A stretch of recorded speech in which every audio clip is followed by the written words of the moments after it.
Hello everyone, back tuning into the first ENSO update of 2019. So we signed off on the ENSO updates at the end of August and then sort of incorporated them into the winter updates. So it's been a little while since we've had any content on the ENSO page, but now it's time to start looking at ENSO once again. So the situation through the final stages of last year when we got to the end of the ENSO updates, and then also when we got to the winter updates, was that we was transitioning into what at one time was looking like it could be quite a strong El Nino, but actually it's finished up a very weak El Nino. We are still at sort of weak El Nino type conditions, but those weak El Nino conditions are kind of like unraveling and weakening.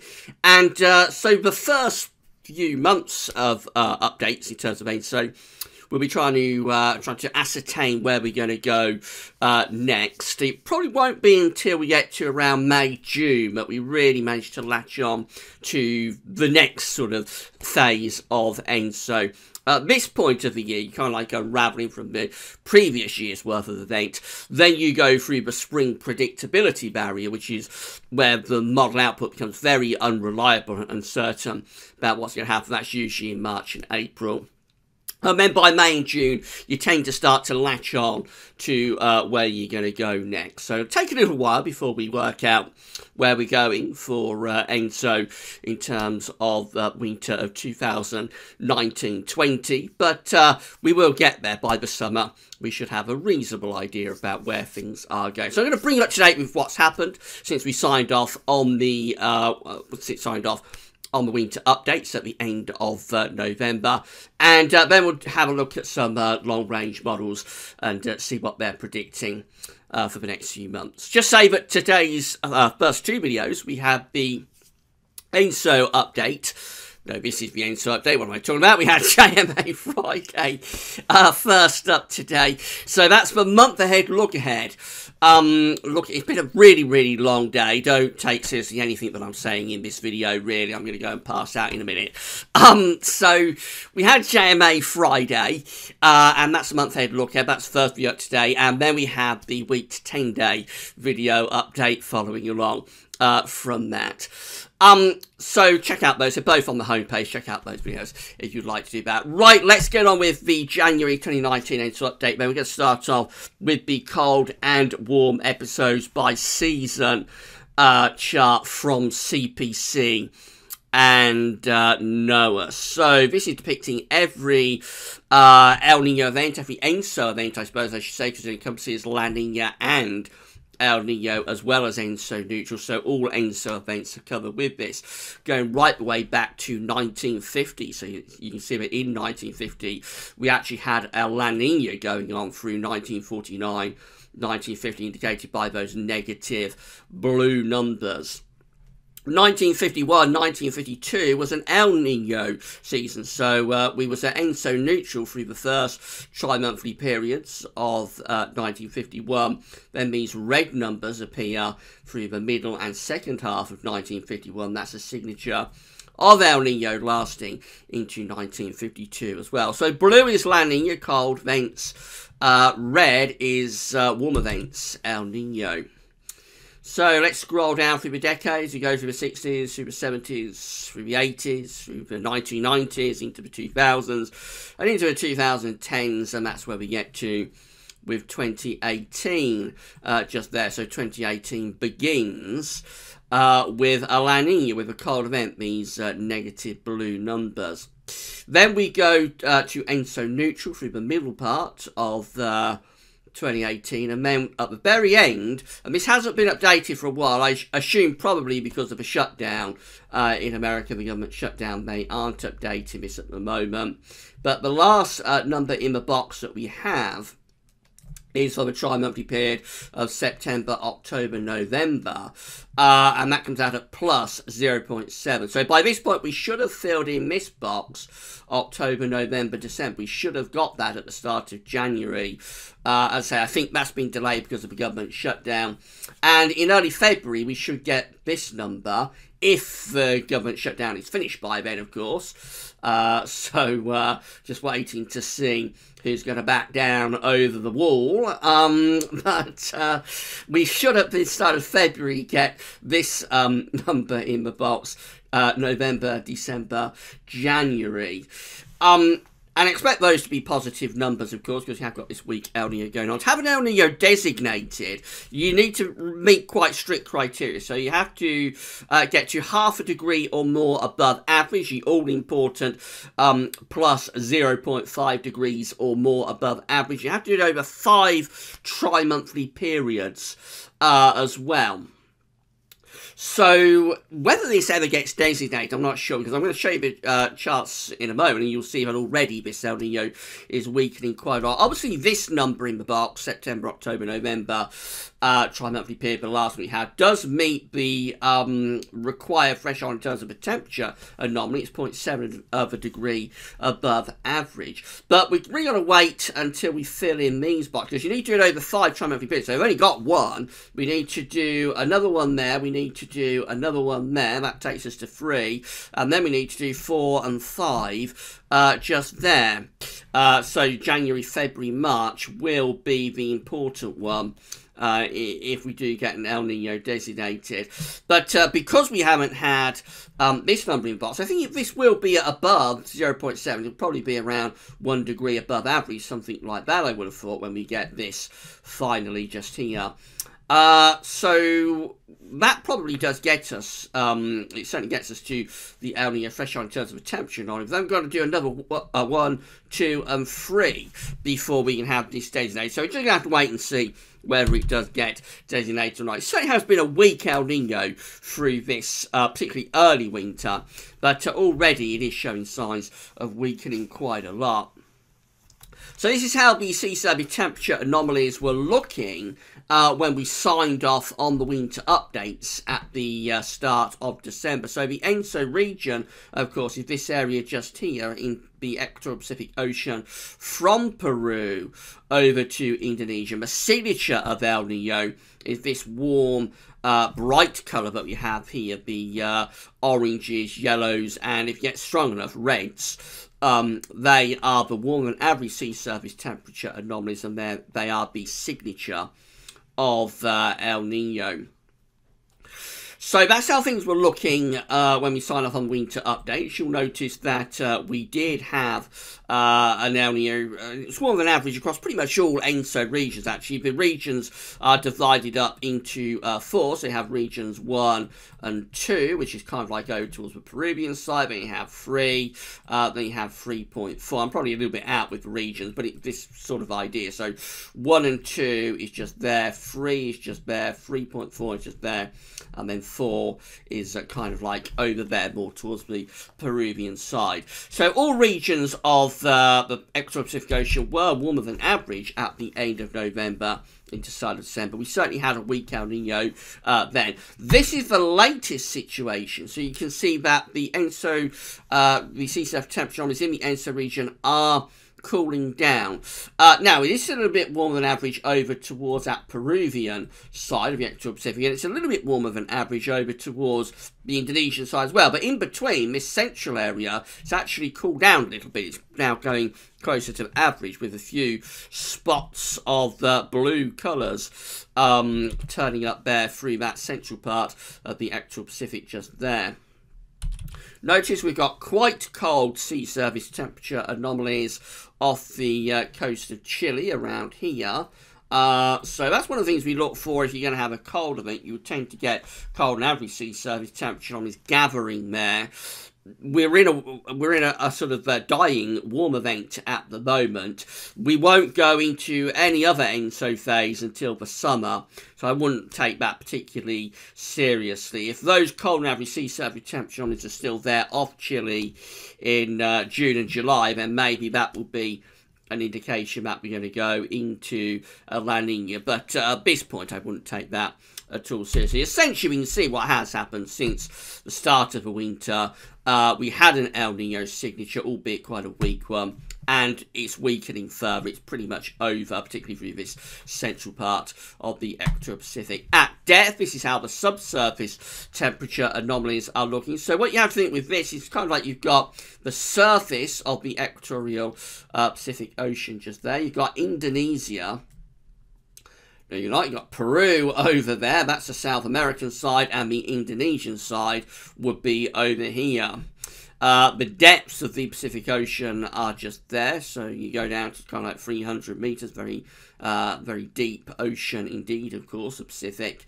And this is how things look at depth. And you see that between around 100 and 200 meters, we have got quite a mass of warmer than average subsurface temperature anomalies just there. We have some more warmer than average subsurface temperature anomalies just there. We have a little area of colder than average subsurface temperature anomalies there. They do look rather swamped, though, by all those warmer than average subsurface temperature anomalies. So at the moment, at depth in the Equatorial Pacific Ocean, it's generally warmer than average, and that's what you'd expect to see after you've been through an El Nino, albeit quite a weak El Nino. The warmest subsurface temperature anomalies are just underneath the surface over here towards Peru, and that's in relatively shallow waters, of course. That's less than 50 meters down. Very much prone to temperature change from just climatic weather conditions, really. So that's not worth concentrating on too much. It's these anomalies that we have here, kind of like more of a depth, around 100, 150, 200 meters. Those are the important ones to concentrate on when you're looking at subsurface temperature anomalies. So it's warmer than average on the surface of the Equatorial Pacific Ocean. It's warmer than average in the subsurface of the Equatorial Pacific Ocean, albeit these anomalies are weakening as we come to the end of what was a very weak El Nino. SOI, Southern Oscillation Index, is an index that's reflecting the state of the atmosphere in the southern Pacific Ocean. It's looking at the atmospheric pressures between Darwin in the north of Australia and Tahiti in the southern Pacific Ocean. When the SOI is in its negative phase, then the atmospheric setup in the Southern Ocean is reflecting an El Nino event. When the SOI is in its positive phase, the atmospheric pressures in the Southern Ocean will be reflecting a La Nina, a cold event. So this shows what we've been doing with the SOI since back to Christmas. So this is from the Bureau of Meteorology in Australia, by the way. This red line is the all-important line, really, because it shows each individual day's change, or it's a 30-day average, but within that you can see each individual day's change. So you see that back around Christmas, back around Boxing Day, the SOI value was up here quite positive, actually. More the atmospheric setup around Christmas was more reflective of a La Nina. It has been dropping through January. It's been going more negative, but only slightly negative. This is very mediocre stuff, really, if you're looking for an El Nino event. I mean, we're only down to somewhere between 0 and -2 just here with our 30-day SOI average. So really quite a pathetic sort of attempt with the Southern Oscillation Index. It's barely been reflecting El Nino, certainly back to Christmas. These are the daily returns, so you can see that, again, around Boxing Day, that's the 26th of December just there, we actually came out at a slightly negative, -3.32, but by the 28th of December went really positive at +18.27. That's an atmospheric setup that is quite strongly reflective of the La Nina. Now, we did get some quite negative days through early January with the SOI. So the 4th of January comes out at -20.30, and the 3rd comes out at -13. They are really quite negative numbers, but they don't last. So as we carry on moving up, we see that we just trade negative and positive days, really. So we have the 11th there at +2, but we have the 12th at -5. So -5 is slightly reflective of an El Nino. Going up to the 16th of January, we're at -7.30. Again, in a weak sort of El Nino type setup with the atmospheric setup there. But then it's gone quite positive since then. So We have the 17th coming out at plus 1.56. The 18th comes out at plus 11.26. The 19th comes out at plus 8.86. The 20th at plus 5. And so on up to the very latest return. 24th of January comes out at plus 3.77. This is telling us that the El Nino is, the atmosphere is really not coupled with the El Nino at all. It hasn't been all the way along. It's one of the reasons why this El Nino has struggled so much, because the atmosphere has just not been willing to go into a genuine El Nino and sustained El Nino type setup. It's been swinging in the atmosphere between El Nino and La Nina setup, and that's meant that the atmosphere is kind of like fought against the ocean, what the ocean wants to do, and it's kind of like put a stop on the El Nino getting itself going. So this is what you see when you come towards the end of an El Nino, and obviously we are at the end of this El Nino right now. Okay, so do a little bit of the forecast. Remember, this is CFS V2, region 3.4, so that's Central Equatorial Pacific forecast. So we've got the temperature anomalies on the side, and the dates are along the bottom. That's the all-important 0.5, because when you're at or above that, you are in El Nino threshold. So you see where we are right now is somewhere around here, and we are just about in El Nino threshold. We're between around 0.5 degree and 1 degree above average. Now, it looks like the CFS wants to keep this weak El Nino going through the summer and even into the autumn. So that's April there, that's July there, and that's October just there. And the black dashed line is the ensemble mean. And you see that's basically flatlining to between 0.5 degree and 1 degree above average in terms of the temperature anomaly in that central part of the Equatorial Pacific Ocean, right the way through to October. Now, that's very unlikely to come off like that. It may do. It is anything in the weather is possible. But what normally happens is that you will go back to ENSO neutral. So you would expect to see a drop in this taking place somewhere around there through the spring. And then we get to around May, June, which is this point just here. And that's when we'll start to diverge. So we could stay at ENSO neutral, actually, through to the autumn. That happens quite often, that you stick around ENSO neutral. We could see the lines taking off and going up into an El Nino again. Or we could see them dropping and going into a La Nina. At this stage, and I think it's purely because the model just can't see where things are going to go next, because we've got to get through the spring predictability barrier. So at this stage, the model just wants to keep things stuck around where they have been up to this point through the winter. So it just tries to carry on, with what's going on right now, because it can't see where things are going to go in the future. You can expect that to carry on for another month or so before it does eventually get itself back to ENSO neutral. So by around March, April, we should be back around here somewhere in ENSO neutral. And then it'll be a case of where we go as we get past the spring predictability barrier. This is the ECMWF. So again, the ECM shows that we're around there. We're in weak La Nina threshold, weak El Nino threshold, I should say. That's 1 degree above average just there. The dates are on the bottom.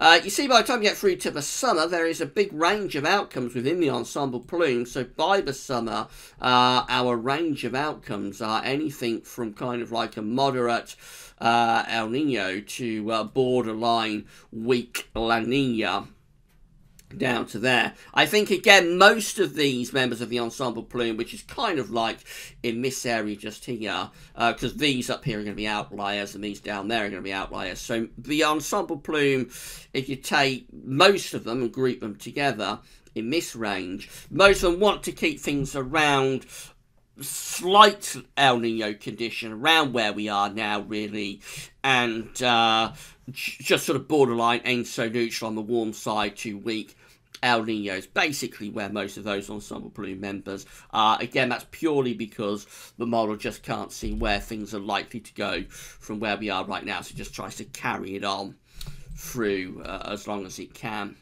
Bit of a change with Jams Tech though, so this is the final model that we look at. Again, we've got the temperature anomalies along the side, the dates are along the bottom. That's where we are right now, somewhere around a degree above average. So again, weak El Nino territory. But Jams Tech actually shows us going back to ENSO neutral through the spring. So that's April just there, by which time we've kind of like gone down half a degree above average. And by the time we get through to the summer, July and into the autumn, Jams Tech has us down there in January in ENSO neutral condition underneath half a degree above average. Now, it's probably a bit slow doing that. Actually, I suspect this red line will do something a bit more like that. So the change to ENSO neutral will be quite a lot quicker. And by the time we get through to July, that's when we'll either see we go off up into an El Nino, or we continue to be around ENSO neutral, or we drop down into a La Nina. And of course, that is the range of possibilities that we see as we get through to the summer and into the autumn.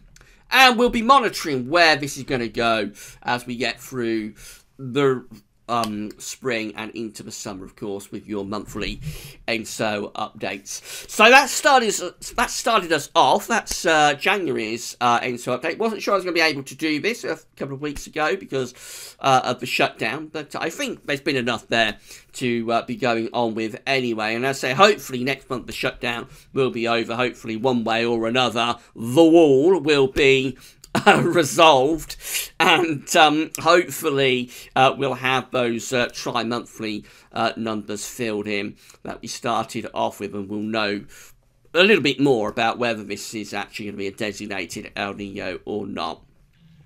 So that started us off for the ENSO updates for 2019. We'll be doing one of these every month right way through to August. And then again, when we get through to the autumn, we'll abandon the ENSO updates and incorporate them into the winter 2019-2020 updates. So that started us off with that. Don't forget, check out JMA Friday and the week to 10-day video update if you'd like to do that. They're both on the homepage right now. Tomorrow we've got the week ahead forecast coming up. We'll have a look at the weather for the next week to 10 days as well. On Sunday, quite interesting, because we're going to have Gaz Weather's Sunday Roundup, of course, on Sunday. But perhaps a little bit more importantly, we're also going to have a seasonal model roundup for the spring of 2019. Now, I haven't done any updates at all for the spring, and I'll tell you all about it when I do the seasonal model roundup, the first seasonal model roundup for the spring of 2019. That will be the first video up on Sunday, and I'll tell you what's been going on and why we haven't had anything for spring 2019 so far then. Alright, that's all for now, and thanks for watching.